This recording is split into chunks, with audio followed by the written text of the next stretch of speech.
We're very conscious with this panel, as I look at it, that we are actually we've spoken this morning at the strategic level, international, then into Australia, but we have the practitioners with us now, the ones that have taken this taking the policy, the strategic policy, and turning it into a tactical reality.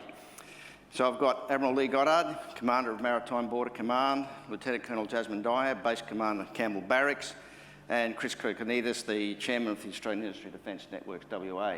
I think it's important for the ensuring conversation to understand where they come from, and so I'm going to ask each of them for 2 minutes to introduce yourselves and your present roles and the commands that you work in.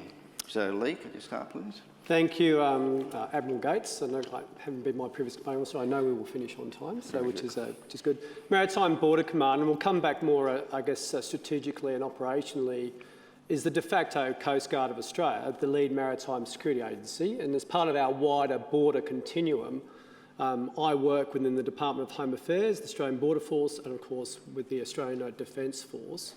It's an interagency task force enabled by the Australian Defence Force and the Australian Border Force, and some of the assets that I command include, of course, the Armidale class patrol boats, the P8 aircraft, and of course in the Australian Border Force it includes the 11-8 Cobham aircraft, the Cape class, etc. as well. We work very closely interagency with the Australian Federal Police, with our intelligence community, obviously with DFAT, with the wider Home Affairs and wider defence operations, and also with a number of other whole-of-government maritime security partners, such as AMSA, our Maritime Safety Authority, and of course they're responsible for safety and regulation in Australia's maritime jurisdiction, where Maritime Border Command is responsible for maritime security and law enforcement. We work closely with Australian Antarctic Division, Parks Australia, Great Barrier Reef, AFMA, Australian Fisheries. And in WA, of course, we work very closely with the WA Premier and Cabinets, especially when it comes to offshore maritime counter-terrorism, W State Police, and of course WA Fisheries. Just as a comment, Maritime Border Command was actually formed in 2004 formally. It was out of the Tonkin Report when the Commonwealth was very focused on protecting offshore oil and gas platforms and industry, and we stay very engaged, in particular in WA. And I spent a lot of time in WA speaking to a lot of key industry stakeholders. I'll come back more specifically about our operations, but essentially the critical frontier for defence in WA and for us is the ocean, is the Indian Ocean. And I'll come back and articulate that. Thanks, mate. Jazz, so you're actually based here in Western Australia.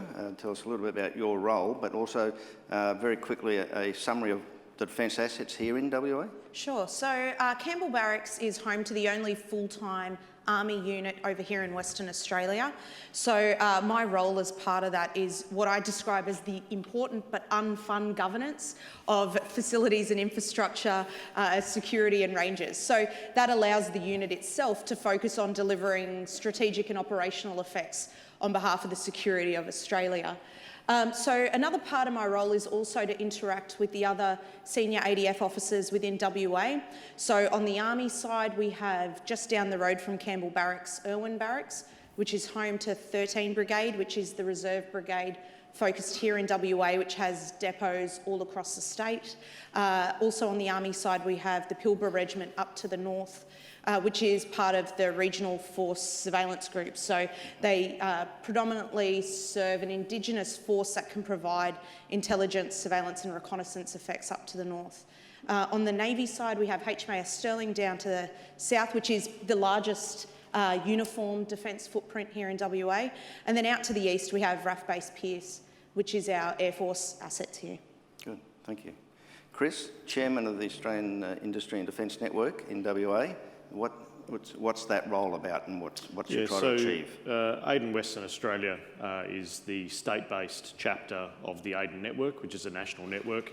And that national network looks at promoting the interests of the SME community in its connection with defence. That can involve collaboration between businesses, that can involve education and enhancement, that can involve strategic awareness of what's coming down the pipeline, but also influencing what technologies and developments are available within industry that can influence where defence heads with its thoughts and its processes on what it needs and what can be delivered. AIDN's role in that in Western Australia is to advocate on behalf of the West Australian members. The advocacy space in Western Australia has a number of players, and I'm pleased to report that we collaborate very warmly and in the right spirit.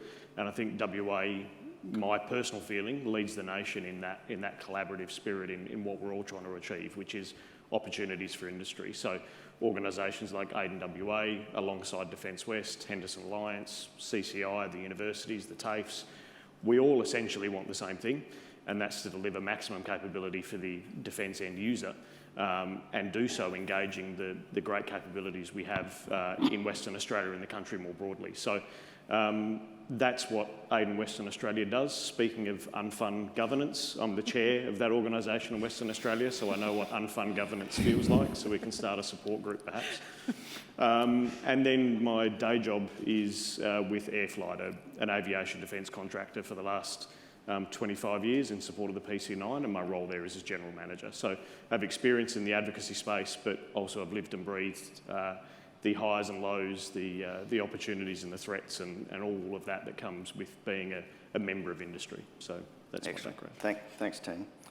So we've heard well and truly this morning and this afternoon that Australia is a major Indian Ocean state. It is the largest state in the Indian Ocean. It has the largest coastline in the Indian Ocean, I think in excess of 14,000 kilometres. And just by geography, it is mitigated. Central defence issues with a capital D are mitigated just by the size of the ocean protecting from us. But if we bring it down to a little d in defence and just the defence of what happens in Australia and our assets here, it's all about, in my mind right at the moment, it's trade, it's economic interests, it's a transnational threat that has been mentioned by Admiral Doan already. And we've heard of the amounts of goods that are exported by value into Western Australia. And particularly, one that strikes me is the energy side, particularly petroleum. 83% of our total refined petroleum needs are imported, and that figure's looking to increase. So understanding the area of the Indian Ocean and what's happening there, and then how we defend against that, I think right now, Lee, in a lot of cases falls directly in your lap, if you want to take it from there. Yeah, thanks. I think we may have a slide, or if not... Yes, we have. There we go. So look, first of all, I want to answer that question again. The front line for defence is the ocean and is the Indian Ocean. Australia's, I guess, maritime jurisdiction, or our search and rescue zone and overlapping security forces area of authority, which you can see, is about 10 to 11% of the Earth's surface. So I just want to offer, first of all, the challenge to all the defence industry partners and other key stakeholders to influence, to deter, to have compliance in that area. I often tell people, whether your adversary is military, a state actor, a non-state actor, a criminal, an accidental criminal, such as a fisherman, a people smuggler, if that adversary is being watched or think they're being watched, and knows Australia has resolved to do something about it, they behave differently. So in the future and now, how do we ensure that the adversary is being watched or thinks they're being watched? And of course, unmanned systems, AI, big data. At any one time, Maritime Border Command probably has, be careful the exact numbers, probably is monitoring about 15,000 contacts across our maritime domain, our maritime jurisdiction, and we're really distilling and focusing probably on about 100 at any specific time. I was very fortunate to be in Western Australia commanding HMAS Perth in 2013 and 2014. And like most modern naval officers my generation, we've all spent a lot of time in Western Australia in the operating environment. We've lived here, we've been based at HMAS Stirling, we've used Henderson, we've relied on Henderson both for planned and unplanned and emergency dockings or whatever it may be. So WA has always delivered for us. But in 2013, 2014, just in that 2 years I was commanding HMAS Perth, I was the first of the upgraded ANZAC ships, which came out of the Henderson. Fantastic capability. We did a whole lot of advanced missile firings, both in the West Australian exercise area and, of course, across the globe. And also in that second year, in 2014, fortunately or unfortunately, I was the lead Australian ship with 9 Chinese warships, Coast Guard, and Maritime Safety Agency ships searching for MH370. It wasn't just off the Australian coast, it was actually almost directly 1,000 nautical miles west of Ningaloo Reef. I know that because I was supposed to be on a family holiday at that time. But I just say in terms of, and then operating, and of course, at any given time, and throughout my career, I'll go through all the civil, maritime and military threats. I spent Christmas at Christmas Island on a sensitive operation, certainly spent a lot of time at Cocos Island, spent a lot of time in the northwest doing oil and offshore industry, both exercises, patrols, and working very closely with key stakeholders. In the WA areas, I've done narcotics operations, border control drugs, search and rescues, shadowing of non-allied task group activity, fisheries, of course, illegal fisheries, and it can go on. But I just want to indicate that there's a real nexus, of course. It's not just military, but civil maritime. When we actually detect perhaps a suspicious boat somewhere in the approaches to West Australia, we don't know whether, initially we may suspect it could be fishing, it could turn out to be narcotics, it could be weapons smuggling for all we know. It could be the movement of illegal immigration, it could be a movement of people that we've been watching across the globe. So the nexus between civil maritime and actually and military security is something that we are very focused on.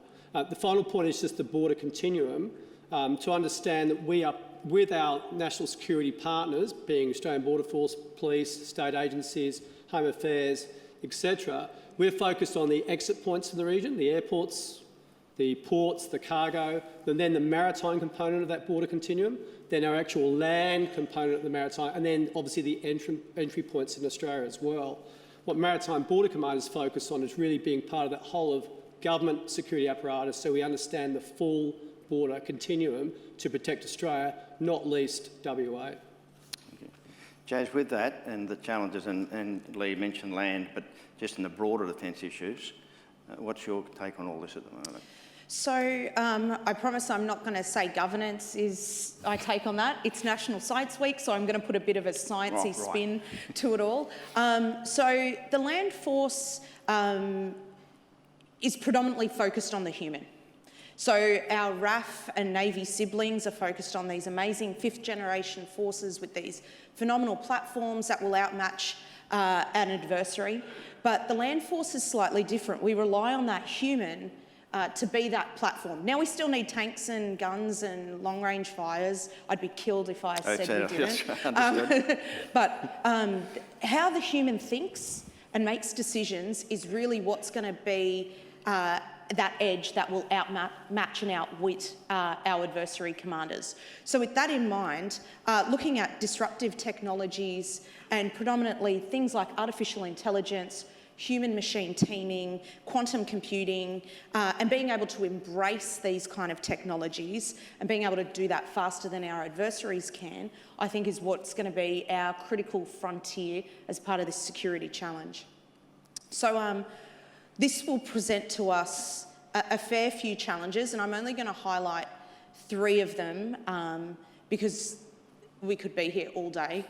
So the first one is how we store and maintain our data systems and databases. So whilst we've got all the assets out there in the ocean, making contact with potential threats, what are we doing with all this data? How is it being stored? Do we have the right ICT infrastructure and cybersecurity mechanisms in place to ensure that our data is secure and that our data is good? If we want machines to help us make decisions, then the data needs to be useful for it to actually work. Otherwise, it's a waste of time and we will just end up with a big data problem and no analysis. The second challenge is, if we do have these databases, do we have the ability to share this data with the right decision makers? So not just defence decision makers, but interagency, intergovernment, with partners around the region. How do we share this information to ensure that the right decision maker is getting that information in a timely manner and we're not just wasting time collecting all this data in the first place? And so for these first 2 challenges, the ADF is responding through the establishment of the Information Warfare Division as part of ADF headquarters. And so they're the ones really at the forefront trying to embrace all these challenges and trying to help defence overcome them. The final challenge I'll address is how comfortable are we as humans to allow a machine to make a decision for us? So as an Army officer, if I make a decision that has a lethal consequence, there is a heap of ethical issues behind that and lots of legal frameworks that I need to ensure I've followed. What do we then need to do if we're getting a machine to make these decisions? And will we trust that these decisions are the right one for our mission? So this is a really fun one, and Army is addressing it through its robotics and autonomous systems strategy. So they're seeing this as a revolutionary shift in how commanders will make decisions into the future and utilise their assets. So this strategy is being informed by a whole heap of experimentation. The first one, which is pretty cool, is the justified uninhibited aerial systems effects activity. So what this is utilising UAS to identify targets and ensure if they're friend or foe, and if they're legitimate targets for the ROE that is relevant for that operation. That information that gets fed to the decision maker to say, yeah, you're good to go, or no, you can't prosecute this target.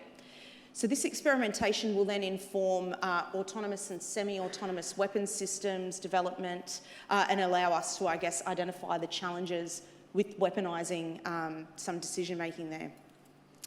The next one is an autonomous logistics resupply. So are we able to have robots come and resupply everyone in the field rather than leaving a whole heap of truckies and loggies in vulnerable positions out in the middle of nowhere? So that's pretty cool. But I think the most exciting one is next year there'll be an autonomous human-free tactical scenario demonstrated. So what they plan on doing is having fully autonomous M113 armoured personnel carriers, mounted up with legged robots who will go assault a position with some autonomous UAS above, clear the enemy position, then to allow for a human follow-on force to come and do the battlefield clearance at the end. So I think that experiment in itself will highlight so many challenges that decision makers will have about human-machine teaming, where our vulnerabilities lie.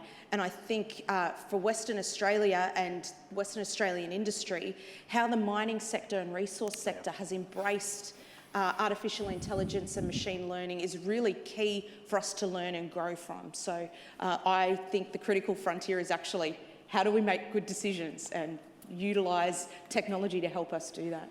Thanks, Jen. Just before I throw to Kris, so that's next year, that exercise, 2020? Yeah, 2020. And is it international, or is it just Aussie, do you know? Well, I'm not 100% sure. So our Future Land Warfare Experimentation branch are running that, and when it comes closer to the date, I'm sure they will advertise on the Army website, army.gov.au. I visit it every day. Plug it. Kris, you've heard a little bit from what Lee's got to do today, and you've heard Jazz talk about some of the activities into the future. How does industry take in that information, and then how do you react to that?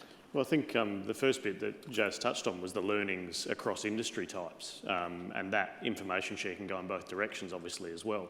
The argument of autonomous decision-making and are we comfortable with it and to what level is something that airlines in the commercial aviation sector, for an example, have wrestled with.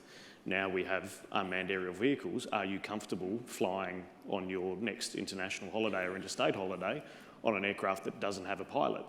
Now, in that context, it's less about is it safe and more about is the perception acceptable to the commercial market. That decision-making factor inside defence may be a different decision point than it is commercially, but it's interesting that there'll be lessons across multiple industries. I think defence industry as a whole has to understand what these next critical domains are for defence. What are the critical challenges they're going to face?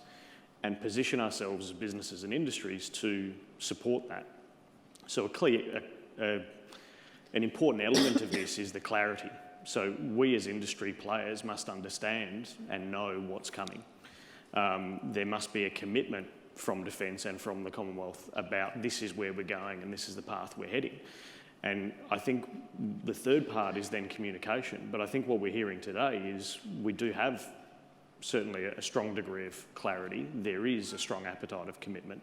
And this conference is just one example of that communication filtering through to industry to say this is where we're going, this is what we need and this is what we want.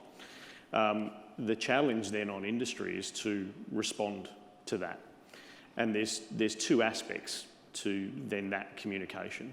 The first aspect is industry turning around to defence and saying, here's what we can do to help you achieve those outcomes.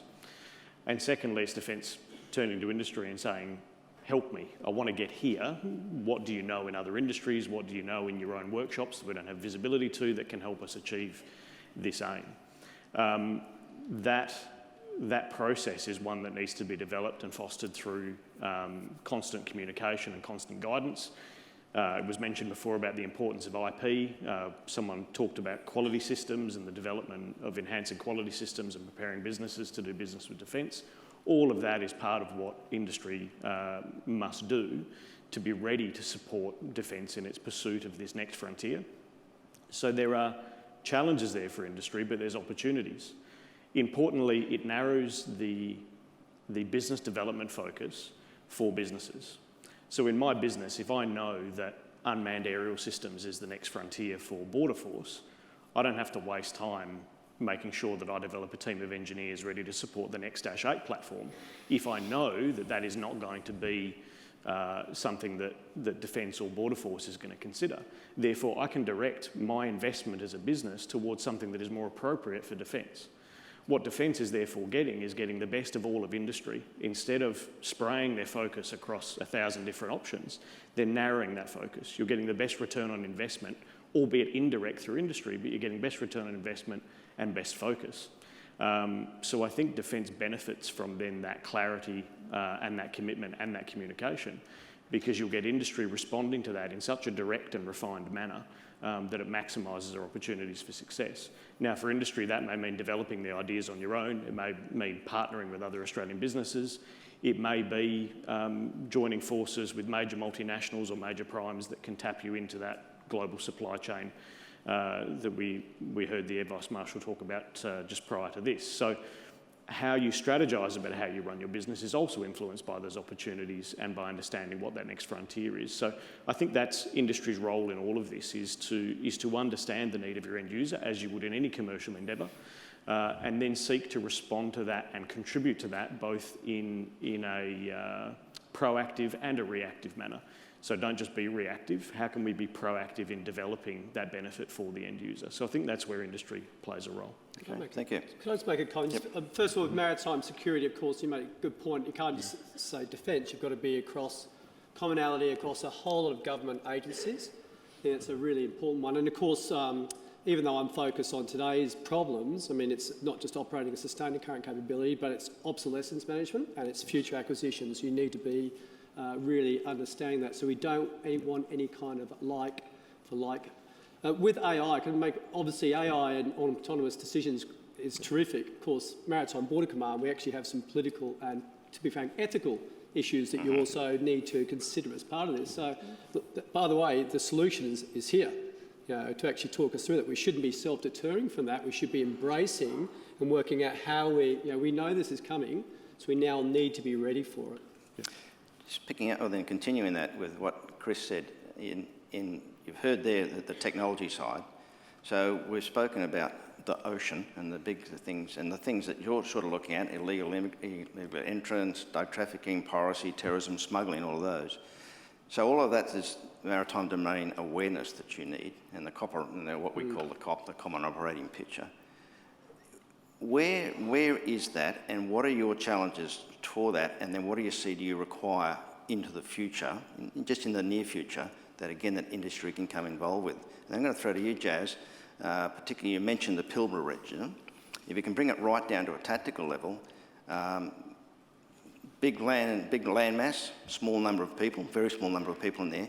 Is technology playing a part there for them as well? So can I ask you to lead? Well, I think the word maritime domain could be defined probably 50, 100 different ways in this room alone. So I think Australia really needs to focus on our definition of our maritime domain and how we intend to conduct maritime domain awareness, which isn't just defence, it's Home Affairs, Department of Foreign Affairs and Trade, obviously all the key players across government, but also all our key partners in the region as well. Well, does that help us then if we have an Australian definition of that isn't aligned to our partners in the region?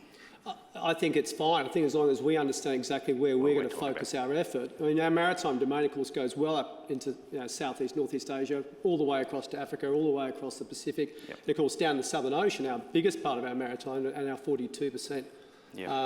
Obviously claim on the treaty, and they want to be aware there's a lot of activity going down there which concerns us, and we need to have presence, and we need to have that maritime domain awareness. So, but in terms of, I mentioned that 15,000, when you spread it out, the maritime domain that Australia's interest, we literally could have 100,000 contacts of interest. So it's very important that we actually define it and then have methods to actually distill about what's actually important to us at any one time. Maritime Border Command's working very closely with Data 61 to really go through this challenge. Of course, Data 61 is that covers both our Commonwealth agencies, universities, and also industry to provide solutions to this. I commend India in terms of the Information Fusion Centre, but as you know, Admiral Sir, there's also a proliferation of fusion centres at the moment, which isn't always helpful. So we've got to make sure we're very focused. Okay. So, sir, when you look at the RFSUs, and we'll use the Pilbara Regiment as an example here, being WA based, it's now being able to support them with multidisciplinary teams so they can utilise the strength of the Indigenous knowledge, local knowledge, to cover those vast areas, along with the tech-enabled, whether it's unmanned aerial systems or communication suites, to allow them to cover those vast distances, to collate some of that data to help inform the other agencies that are involved in the coastal security up to the north. Okay. So are you down to small things like handheld, autonomous, and it's all got to be handheld or able to go in a boat that's able to go down the river. We're not talking about large vehicles that are able to scan some of those parts of the region that are just so treacherous at certain times of the year. And Torres Strait would be an example of where we have a lot of innovative technology in the Torres Strait. Of course, our closest point, we're only 4 nautical miles from Papua New Guinea and a border. And of course, there's lots of movement in certain areas. Pilbara Regiment, North Force, and 51 North Queensland Regiment are force assigned to Maritime Border Command to do some of the technologies they're using at the moment. It's quite remarkable, the information that they are passing back, and it's actionable. And it's real. Yeah, it's real time and it's actionable. So, Kris, with this advancement of technology and what you spoke about earlier, what's your relationship through small and mediums or through AIDEN itself with the academic society? Particularly, we spoke about teams here, and I think the Team West Australia and the university side, I think, is a real big plus for this state. But how do you engage with those to take advantage of what they are researching and turning that into a product that can be used? Look, frankly, the way that's happened in the past is the universities will call me individually, and there's people in the room here that have made that phone call. We have this, who do you know who can help us commercialise it, or we want your opinion on how this would be applicable, or how do we get it into defence. We spoke earlier, or people spoke earlier on stage today about understanding your ecosystem. So we're talking about technological advancements here, we're talking about new developments, we're talking about their new skills and new products. If you're a company, therefore, that's developing this type of product or a type of technology that may be innovative and may solve some of these difficult challenges, how do you go about taking your business to the next level where you're ready to supply to defence? And that's understanding sometimes the funding channels that are available to you through the Commonwealth, or alternatively, navigating the murky world of private equity or other equity investors without sacrificing all your intellectual property and all your individual equity to get an idea off the ground to be able to commercialise it. So it's understanding those pathways that I think becomes important. I think one of the key aspects in driving technological development and the skills that go around it is also having that visibility of what a strategy is. And I think something that was announced here last year being the WA Defence Strategy, which you, Raydon, were critically involved in as well. I think that provides West Australia something to gather around. That gives us a strategy upon which to question ourselves. Do we have the funding arrangements in place? Do we have the infrastructure? Do we have the skills and the pathways and the relationships with the TAFEs and the universities?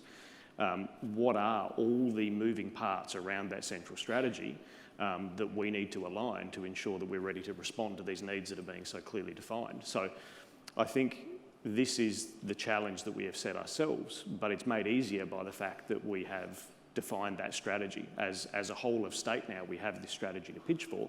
Now the challenge is, what are we going to do about aligning ourselves to meet those needs? And I think we're seeing a lot of those pieces falling into place over the last 12 months. And I've got no reason to think that won't continue. So I think that's how industry plays a role now, is looking around that strategy, looking at the needs and saying, right, where are the gaps and how can we help fill it? And that may be helping advise government on where we think a gap is. So, okay, you've said we're going to need this many people, the end user has said we need this capability, we think there's a shortage of X, and how we're going to help develop that, going back to the TAFEs, going back to universities and looking for assistance and trying to drive programs there. But it genuinely is a collaborative approach. There's a meeting tomorrow at the Defence Advisory Forum, and that's a group of all of those stakeholders getting together and wrestling with some of those challenges for the express purpose of driving us towards meeting that strategy and meeting the needs of the end users. So all the ingredients are there in place for industry, along with all of the other stakeholders, to help drive us forward in support of our end users. Okay. And I know we've got a session, a panel on the science and technology coming up. They'll answer all those questions for us, no problems at all, I'm sure. But as we close down in the last couple of minutes, can I ask each of you to reflect on where you are now, but what do you see as the biggest challenges you have either in your role or who you represent in your role in let's say, the next 5 to 10 years? Thank you. First of all, before I do, by the way, it's good to be back in WA. Places like Coburn, Sound Gauge Roads, Henderson, it's so normal for me to be back here. And I just want to make a point strategically that it's reassuring from here only 5 days to Singapore rather than being on the East Coast for year 10. So it's actually good to be here in terms of the operating environment. Look, I could talk about a multitude of challenges, and there's no doubt Maritime Border Command has been very focused on a number of threats, not least people smuggling, etc. as well. If I look from the Indian Ocean, I am actually concerned about some of the pressures coming out, for example, the Bay of Bengal and the Andaman Sea. Depleted fishing stocks leads to second and third order effects. Criminal activities such as narcotics, people smuggling, movement of people, etc. All those pressures are starting to come into Australia's direct approaches, and I think that will increase. I mean, look at the Rohingya problem. All the potentially stateless people who potentially will move at some point, and also, as I said, those who did have maybe fishermen, obviously, I guess a stable kind of economic means, are now looking at others. So I think that's of concern in the Indian Ocean itself. The other issue that really drives is upstream, dealing with things upstream. So relationships in the region and making sure we assure ourselves. I mean, maritime security, really, if you deal with it upstream, disruption, detection, intelligence, relationships, then you really do resolve most of your issues before they come to the Australian border or the Australian, I guess, maritime area. I want to emphasise as well relationships, of course, in particular with Indonesia and India. I mean, I could talk about Sri Lanka and I could talk about ongoing relationships with France and the Indian Ocean, the US and Japan, but I think in particular that trilateral between Indonesia and India, especially with those threats that I spoke of, will be critical to actually get that right. We've got a good relationship, but we've got more work to do. Good.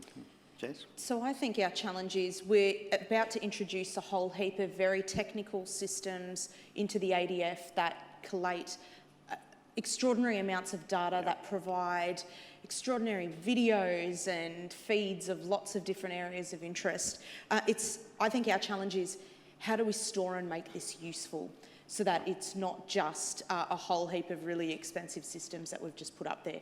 It means we have to work and share information across departments, means other agencies and partners within the region. I think that will be our biggest challenge, to be able to do that and do that securely so that we are trusted with the information. That's a good point on the secure side, and which also reflects into industry as well, I guess, Kris. Yeah, and look, our challenges, if I reference the advocacy space more broadly, I think the advocacy space, the challenges we'll face is continuing to ensure that we're harmonising.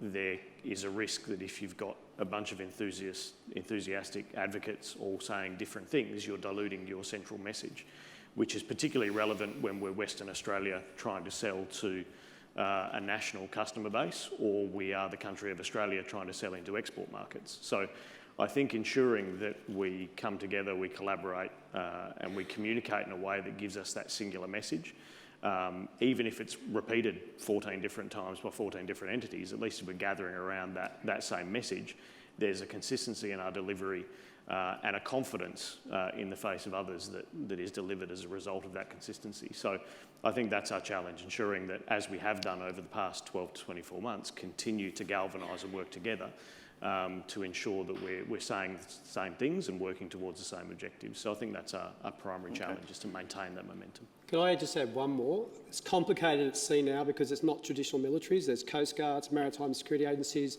fishing fleets, all part of a country's security apparatus, and obviously prosecuting national interest of countries. So it's actually, that would be another challenge, is actually understanding. I don't have to spell it out, but in certain regions it is actually the grey zone, and the nexus, as I said, between military and civil maritime. Really, there's really very little gap these days.